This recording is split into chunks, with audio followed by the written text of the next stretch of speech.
All right, welcome back, everybody, for another deep dive. This time, we're going deep on that El Clasico match.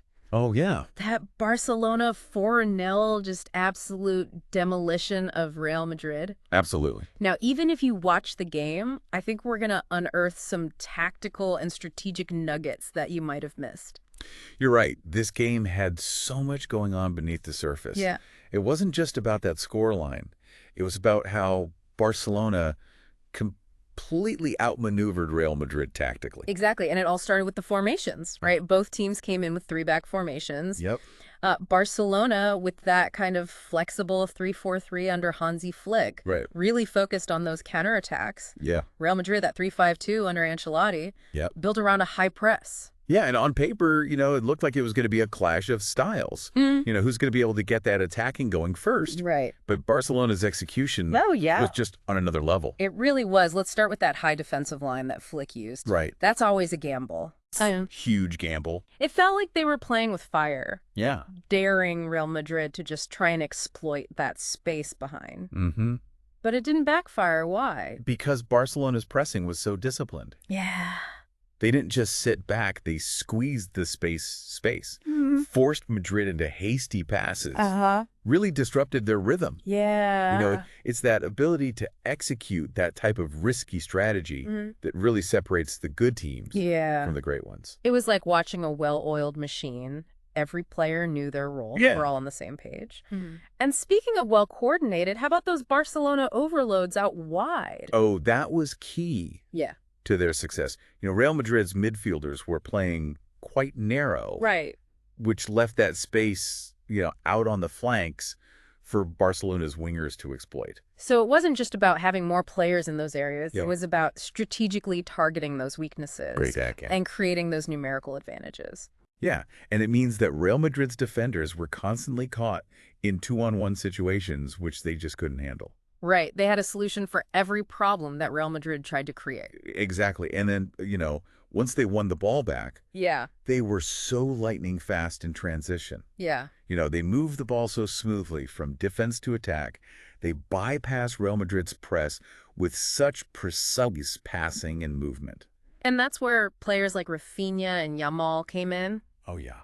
Their speed was just too much for Real Madrid's backline to handle, especially when Real Madrid was pushing their fullbacks so high up the pitch. Sorry. They were just so vulnerable to those counterattacks. Absolutely. It was textbook counterattacking football. Yeah. Draw the opponent in, Uh-huh. create space behind, and then exploit it with pace and precision. And they did. It really felt like Barcelona had Real Madrid figured out from the start. Totally.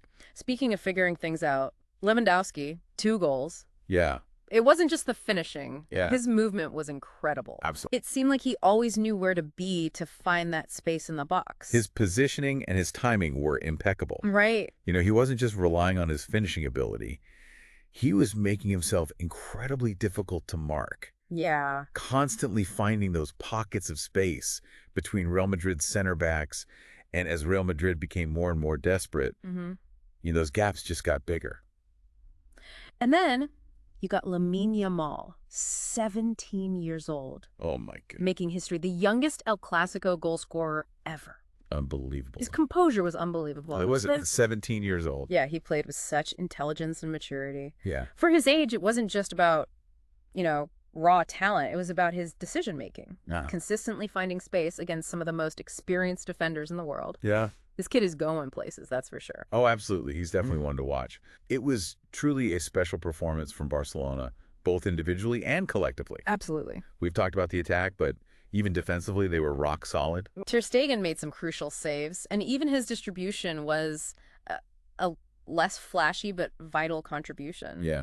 Ter Stegen's often overlooked. Right. Because of all the attacking talent in front of him, but his calmness under pressure. Yeah. And, that accurate passing out from the back helped Barcelona to bypass that Real Madrid press and maintain control. It was a complete performance from top to bottom. Yeah. Flick's trust in his team to withstand that high press from Real Madrid was key. It really was. He clearly had a plan for Vinicius Jr. and Bellingham. Yeah.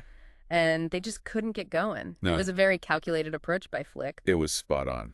On the other hand, Ancelotti's gamble with that high press didn't work out the way he hoped. Mm-hmm. And his decision to start Mbappe centrally also seemed to backfire. It did. So this wasn't just a case of Barcelona playing well. No. This was also about Real Madrid and their struggles to impose their game. Absolutely. Do you think this points to any deeper issues with their team chemistry? It's hard to say for sure, but there were definitely moments where Real Madrid looked disjointed and out of sync. Yeah. And, this defeat could be a bit of a wake-up call for them.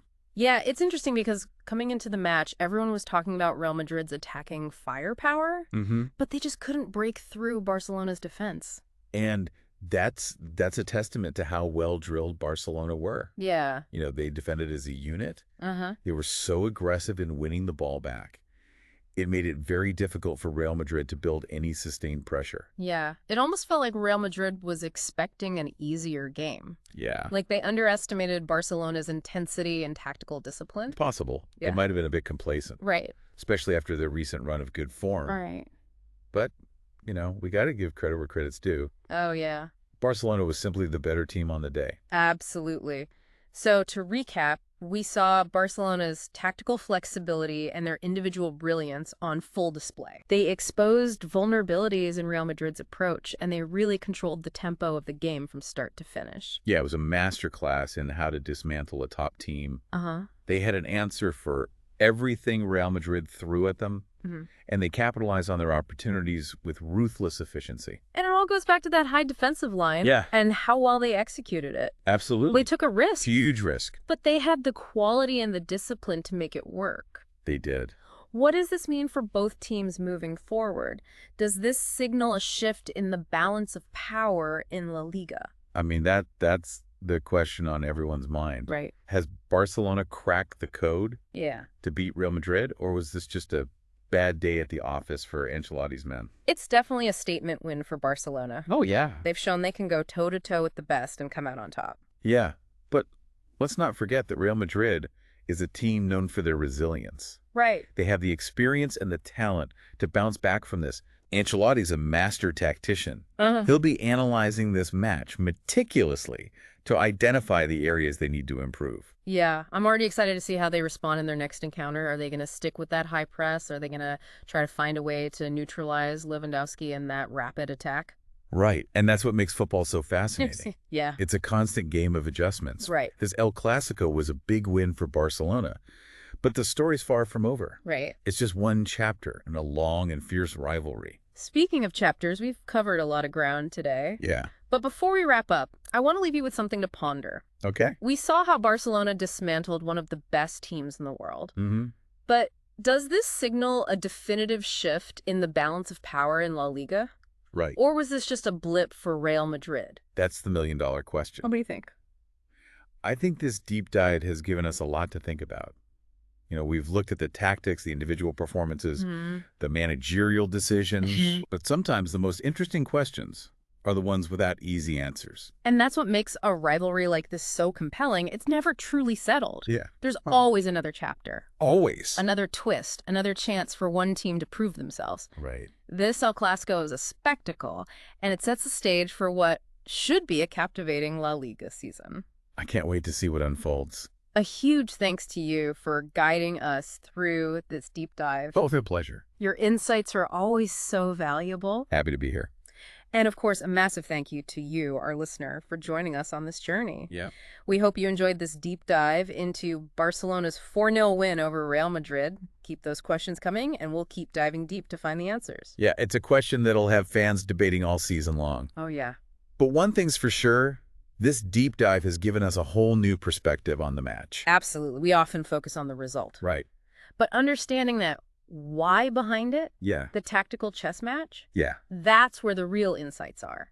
And I think that's what makes rivalries like this so captivating. Yeah. It's not just about the players, it's about the managers, the philosophies, Yeah. that constant back and forth trying to outsmart each other. Absolutely. And this El Clasico was a prime example of that. It was. Barcelona's adaptability was remarkable. Yeah. They recognized Real Madrid's weaknesses, Yeah. and they exploited them ruthlessly. And they did it with a blend of young talent Right. and experienced veterans. Yep. You know, Yamal's performance was a revelation. It was. But you also had Lewandowski showcasing his world-class positioning and finishing. Yeah, it's that mix of youthful energy and veteran savvy Yeah. that makes this Barcelona team so dangerous. Right. They have the potential to be a real force in La Liga and beyond. Well, we'll certainly be keeping a close eye on them For sure. and on Real Madrid to see how they respond to this setback. Yeah. There's no doubt they'll be looking for revenge. Oh, yeah. One thing's for certain. What's that? This El Clasico has set the stage for a thrilling La Liga season. Absolutely. It's going to be fascinating to see how these two teams Yeah. and the rest of the league adapt and evolve in the coming months. I'm already counting down the days till that next matchup. Me too. But for now, I want to thank you again for sharing your expertise with us today. Oh, it's my pleasure. It's always a pleasure to dive deep with you. Always fun. And to you, our listener, thank you for joining us on this journey. Yeah. Thanks for listening. We hope this deep dive into Barcelona's victory has given you a deeper understanding of the tactical battles that unfolded on the pitch. Absolutely. And remember, it's not just about what happened, it's about why it happened. Exactly. So keep those questions coming, and we'll keep exploring the world of football together, one deep dive at a time.